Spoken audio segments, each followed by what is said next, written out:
हरियाणा की 2 करोड़ 54 लाख आवाम की निगाहें इस वक्त सीएम मनोहर लाल पर टिकी हुई हैं और वो इसलिए क्योंकि आज दोपहर जैसे ही 12 बजेंगे तो मंत्रियों, विधायकों से लेकर पत्रकारों की भीड़ हरियाणा विधानसभा में जुटेगी, क्योंकि आज ही हरियाणा के मुख्यमंत्री मनोहर लाल उम्मीदों की पोटली लेकर वित्त मंत्री के तौर पर हरियाणा विधानसभा में बजट पेश करेंगे।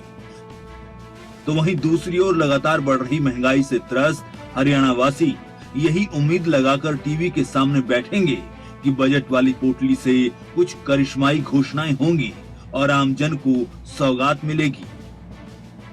मैं भुवनेश गुप्ता और मैं बजट से ये उम्मीद करता हूँ इसमें मजदूर तबके का, हर आम आदमी का ध्यान रखा जाए। जैसे कि पेट्रोल में के भाव में बहुत तेज़ी आ रही है, हर आदमी की पहुंच से बाहर हो रहा है। गैस सिलेंडर में बहुत तेज़ी आ गई है। इससे कि बजट में हम तो ये उम्मीद करते हैं कि गरीब आदमी को, एक आम आदमी को तक ये चीज़ें, जरूरत की चीज़ें पहुंची जाए। लोगों में उम्मीद है कि कोरोना काल की वजह से पटरी से उतरी अर्थव्यवस्था को सरकार पटरी पर लाने का काम करेगी। इस बढ़ती महंगाई में थोड़ी तो राहत देगी और जरूरत के सामान के दाम जो इतने ऊपर जा चुके हैं उसमें भी लोगों को राहत मिलेगी। मैं चाहता हूं कि जो कोरोना काल में गरीब जो तबका है वो जो काफी निम्न स्तर पर चला गया है और महंगाई दिनों दिन बढ़ती जा रही है, उस पर सरकार ध्यान दे। पेट्रोल पर भी, डीजल पे भी, इस पर भी ध्यान दे सरकार। और जो गरीब तबका है, मजदूर वर्ग का आदमी है, छोटे दुकानदार हैं, उनकी तरफ भी सरकार ध्यान दे।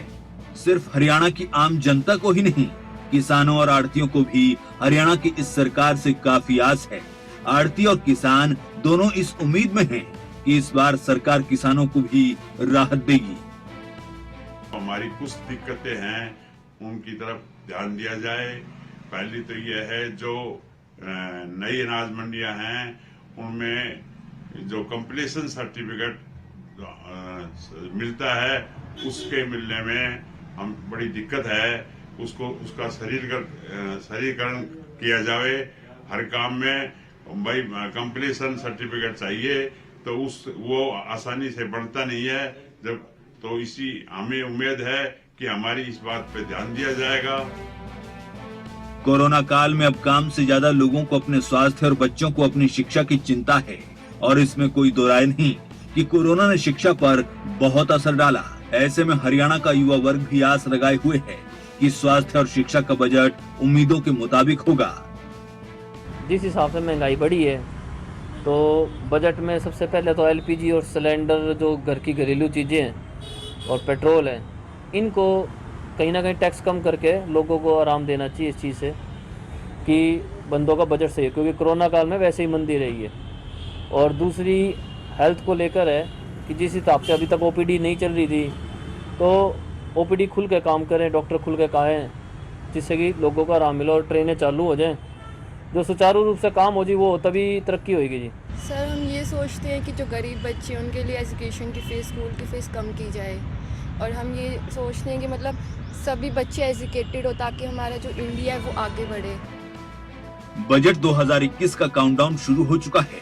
इंतजार की घड़ियां खत्म होने को हैं। बजट पेश करने की तमाम तैयारियां भी पूरी हो चुकी हैं।